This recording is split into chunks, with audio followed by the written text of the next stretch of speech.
आता आढावा घेऊया प्रत्येक जिल्ह्यातल्या घडामोडीचा। अर्थात पाहूया 36 जिल्हे 72 बातम्या।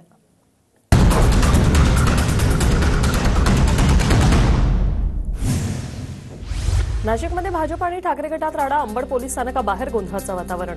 मतदार स्लिप वाटण्यावरून दोन्ही गट भिडले। हिंगोलीत केंद्रीय मंत्री अमित शहांच्या बॅगांची तपासणी। संत नामदेव कवायत मैदानावर हेलिपॅडवर दाखल होताच निवडणूक आयोगाच्या पथकाकडून बॅगांची तपासणी। धुळ्याच्या शिंदखेड्यात पंकजा मुंडेंच्या बॅगांचीही तपासणी। महायुतीचे उमेदवार जयकुमार रावल यांच्या प्रचारासाठी पंकजा मुंडे शिंदखेड्यात आल्या होत्या। परभणीत खासदार श्रीकांत शिंदेंच्या बॅगांची तपासणी। निवडणूक आयोगाच्या पथकाकडून हेलिपॅडवर बॅगांची तपासणी।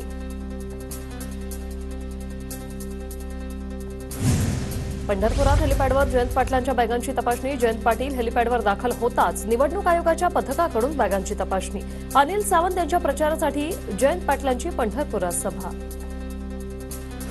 रत्नागिरीच्या जयगडमधील जेएसडब्ल्यू हेलिपॅडवर उदय सामंत यांच्या हेलिकॉप्टरची तपासणी। सामंतांकडून निवडणूक आयोगाच्या कर्मचाऱ्यांना तपासणी दरम्यान सहकार्य। कोल्हापूरच्या इचलकरंजीत भर पावसात शरद पवारांची सभा। मविया उमेदवारासाठी घेतलेल्या सभेला कार्यकर्त्यांची मोठी गर्दी। सांगलीच्या शिराळ्यात भर पावसात देवेंद्र फडणवीसांचं भाषण। पावसात सभा घेतल्या की जागा निवडून येतात, फडणवीसांचं वक्तव्य।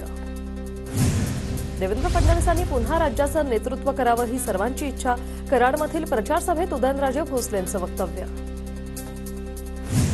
छगन भुजबळांकडून येवला लासलगाव मतदारसंघात वचननाम्याचं प्रकाशन। पुढील 5 वर्षाच्या विकासाचं विजन। भाजपने सामान्य लोकांना झुकवलं। भाजपसाठी आपल्याला महाराष्ट्र छोडो आंदोलन सुरू करावं लागेल। वर्ध्यातील प्रचार सभेत बोलताना रोहित पवारांची भाजपवर टीका।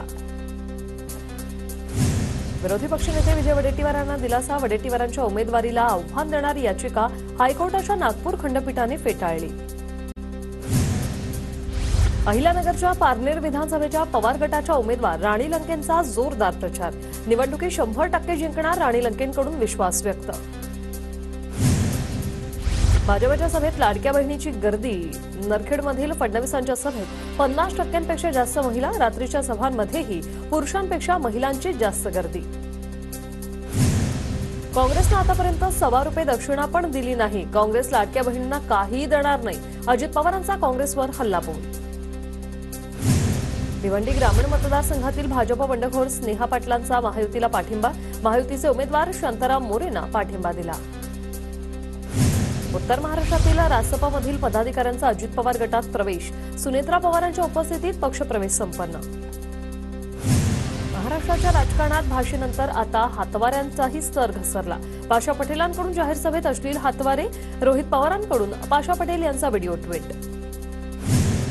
चंद्रपूर जिल्ह्यातील चिमूरमध्ये उद्या राहुल गांधींची जाहीर सभा। सेंट क्लॅरेट शाळेजवळील मैदानावर सभेची जय्यत तयारी। कोल्हापुरात उद्या काँग्रेस नेत्या प्रियंका गांधींची सभा होणार। महाविकास आघाडीकडून सभेची तयारी पूर्ण। काँग्रेस नेते सतीश पाटलांकडून सभास्थळांची पाहणी। आंध्र प्रदेशचे उपमुख्यमंत्री पवन कल्याण उद्या नांदेडच्या दौऱ्यावर। महायुतीच्या उमेदवारासाठी देगलूरमधील मिल मैदानावर जाहीर सभेचं आयोजन। हिंगोली विधानसभेत 17 तारखेला राज ठाकरेंची सभा होणार। हिंगोली विधानसभेत मनसेचे बंडू कुटे निवडणुकीच्या मैदानात। नंदुरबार जिल्ह्यातील शहादा तळोदा मतदारसंघात महायुतीचे उमेदवार राजेश पाडवींसाठी केंद्रीय मंत्री रक्षा खडसेंची सभा। विकास कामांचे दाखले देत रक्षा खडसेंकडून महायुतीचं सरकार आणण्याचं आवाहन। सुप्रिया सुळेंचा बारामतीत प्रचार दौरा सुरू। सुळेंची बारामती टेक्स्टाईल पार्कला भेट। शरद पवार गटाचे उमेदवार युगेंद्र पवार देखील उपस्थित। नाशिकमध्ये राज ठाकरेंच्या दौऱ्यापूर्वी मनसेला धक्का। माजी महापौर अशोक मुर्तडक ठाकरे गटात प्रवेश करणार। उद्धव ठाकरेंच्या सभेत ठाकरे गटात पक्षप्रवेश होणार। चंद्रपूरच्या बल्लारपूर मतदारसंघात सुधीर मुनगंटीवारांच्या प्रचार गीताची धूम। गीताच्या माध्यमातून मुनगंटीवारांचा जोरदार प्रचार सुरू। घाटकोपरमध्ये रामदास आठवलेंच्या नेतृत्वात प्रचार रॅली। आठवलेंकडून भाजप उमेदवार पराग शहा यांचा प्रचार। कराड दक्षिण विधानसभेत भाजप उमेदवाराचा जोरदार प्रचार। डॉ अतुल भोसलेंकडून घरोघरी भेटीगाठी घेत प्रचार सुरू। नागपूर पश्चिम मतदारसंघात भाजप उमेदवार सुधाकर कोहळेंची दररोज 3 तास पदयात्रा। मी मतदारसंघासाठी नवा नाही, भाजप कार्यकर्ताही निवडणूक लढत आहे। सुधाकर कोहळेंची प्रतिक्रिया। सांगलीच्या कवठे महाकाळ मतदारसंघात संजय काका पाटील आणि अजित घोरपडेंचा एकत्रित प्रचार।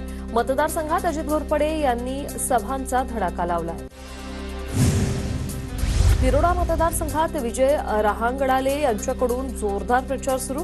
यात्रेच्या माध्यमातून नागरिकांच्या भेटीगाठी तर महिलांच्या जनसंवाद यात्रेला मोठा उत्स्फूर्त असा प्रतिसाद। मवियाचे उमेदवार वसंत गीतेंकडून प्रचार सुरू। मॉर्निंग वॉकसाठी आलेल्या नाशिककरांची भेट घेत प्रचार। वाशिम मतदारसंघात महायुतीच्या उमेदवारांकडून जोरदार प्रचार सुरू। 10 ते 12 गावांमध्ये एकाच दिवशी जाऊन मतदारांशी उमेदवारांकडून प्रचार। तर पुण्याच्या शिरूर हवेली मतदारसंघात विधानसभेचा प्रचार शिगेला। अजितदादा गटाचे माऊली कटके आणि शरद पवार गटाचे अशोक पवार यांच्यात लढत। उमेदवारांकडून गावभेट दौरे सुरू। भुसावळचे भाजप उमेदवार संजय सावकारेंच्या प्रचारासाठी त्यांची पत्नी रजनी सावकारे मैदानात। शहरात भव्य प्रचार रॅली। बेडच्या आष्टी मतदारसंघात भाजप बंडखोर उमेदवार भीमराव धुंडेंकडून जोरदार प्रचार। गोपीनाथ मुंडेंचा फोटो हातात घेऊन रॅली काढत शक्ती प्रदर्शन। पिंपरी चिंचवडमध्ये शंकर जगतापांसाठी पुतणी प्रचाराच्या मैदानात। ऐश्वर्या रेणुसे जगताप यांचा काका शंकर जगताप यांच्यासाठी प्रचार। डोंबिवलीत बंजारा समाजाच्या मेळाव्यात भाजप नेते रवींद्र चव्हाण सहभागी। बंजारा बांधवांसोबत रवींद्र चव्हाण यांचा संवाद। 1500 रुपयांच्या टिकल्या नको तर महिलांना सुरक्षा द्या। काँग्रेसच्या स्टार प्रचारक प्रज्ञा सातव यांची प्रतिक्रिया। शंभूराज देसाई यांचा पाटण विधानसभा मतदारसंघातील हेळबाग गावातील रासाटी गावात प्रचार दौरा। तालुक्यात नवीन कामं करत राहणार असल्याचं देसाई यांचं आश्वासन। मुंबईतील एनएम जोशी मार्गावरून 19 तारखेला खासगी बस गाड्या कोल्हापूरकडे रवाना होणार। मुंबईत राहणाऱ्या कोल्हापूरच्या मतदारांसाठी व्यवस्था। करमाळा विधानसभेचे मवियाचे उमेदवार नारायण पाटलांची घोड्यावरून मिरवणूक। प्रचारादरम्यान बीटमध्ये ग्रामस्थांकडून पुष्पवृष्टी करत मिरवणूक। भोरचे अपक्ष उमेदवार कुलदीप कोंडलेंकडून भव्य रिक्षा रॅली। अपक्ष म्हणून रिक्षा चिन्ह मिळाल्याने जोरदार शक्ती प्रदर्शन। संग्राम थोपटेंना सैनिक समाज पार्टीचे उमेदवार अनिल जगतापांचा पाठिंबा। भोरमधून संग्राम थोपटे काँग्रेसकडून उमेदवार। शिंदेंच्या शिवसेनेच्या कल्याण पूर्व शहर प्रमुखपदी निलेश शिंदेंची नियुक्ती। महेश गायकवाड यांनी बंडखोरी करत अपक्ष उमेदवारी भरल्याने त्यांची पक्षातून हकलपट्टी। दौंडची निवडणूक ही जनतेने हातामध्ये घेतली आहे। 23 तारखेला आम्हीच गुलाल उधळणार। रमेश थोरातांकडून विश्वास व्यक्त। विधानसभा निवडणुकीत ड्रोन कॅमेऱ्यांद्वारे पोलीस करडी नजर ठेवणार। सभा मतदान केंद्रांसह शहरातील हालचालींवर नजर ठेवणार। ठाणे पोलीस आयुक्तांचे अधिकाऱ्यांना सतर्क राहण्याचे आदेश।